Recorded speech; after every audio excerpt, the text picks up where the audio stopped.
আসসালামু আলাইকুম। আমরা চলে এসেছি এমডি হানিফ থেকে আপনাদেরকে হরিপুর টু আড়ালিয়ার যে নির্মাণাধীন ব্রিজটি চলতেছে তার ড্রোন ফুটেজের মাধ্যমে আপনাদের মাঝে তুলে ধরার জন্য।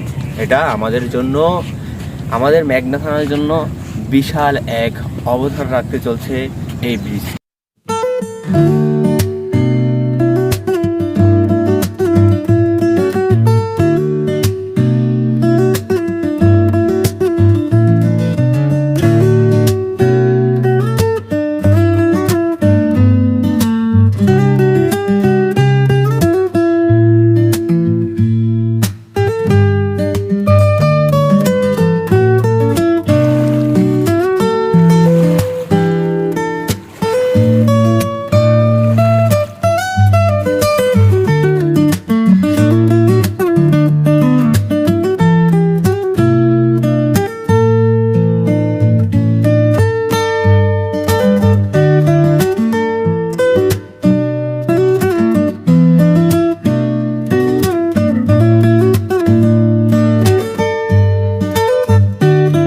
তাহলে দেখানো যাক ড্রোন শুটের মাধ্যমে বাকি অংশটুকু।